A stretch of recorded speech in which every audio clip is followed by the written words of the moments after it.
И последното прашање го има Маша со долна црта Димитрова и вели што се припаѓа во процесирана храна. Маша, процесирана храна значи се она што, значи секоја минимална обработка на храната значи процесирање. Но сепак не секоја процесирана храна треба да ја фрлиме во корпата за нездрави продукти.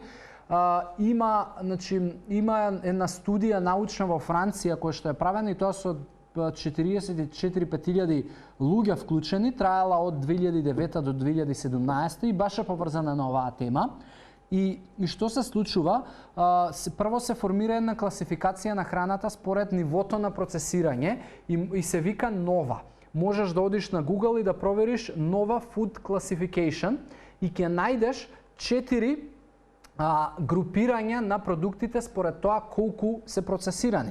Затоа што ти можеш да земеш и парче овошје или зеленчук и да го замрзнеш или да го вакуумираш и тоа спаѓа во некаква обработка. Затоа што се што не е берење и јадење, значи процесирање. Може да биде така како што кажав и замрзнување. Следното ниво на процесирање може би некоја основна обработка. Сушење, мелење, дробење, припремање на храната, може би миење на овошјата, зеленчуците, сецкање за употребата во ресторани и во угостителски објекти. И тоа е процесирање, но не значи дека е нездраво. Имаш трето ниво на процесирање, а тоа е можеби создавање на сурутка, на whey протеин кој што го користиме после вежбање. Создавање можеби на други вегански протеини, на различни прашоци, зачини и така натаму.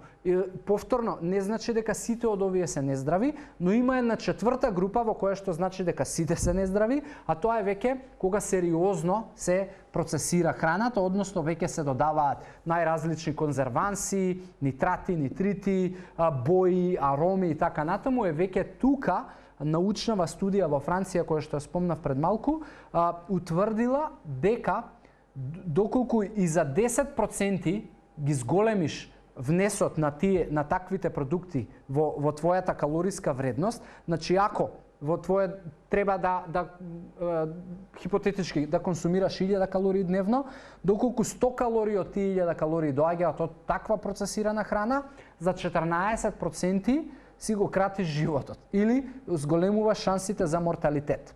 Тоа што значи? Дека не подразбира тоа исклучување на сите задоволства.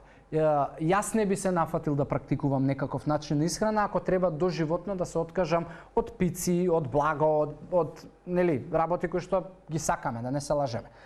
Но ако ти од 365 дена, можеби во 5-60 имаш некакви отстапки на консумација на одредени задоволства и продукти, нема да имаш никаков проблем, бидејќи за телото е многу поважно да ги добие витамините, минералите, влакната, јаглехидрати, масти, протеини.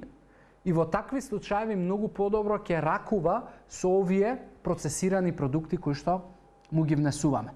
И затоа се зборува за баланс нутритивен и енергетски, а задоволства секако дека од време на време ќе имаш во животот. Така да тоа е нешто околу твоево прашање и процесираната храна што ја спомна.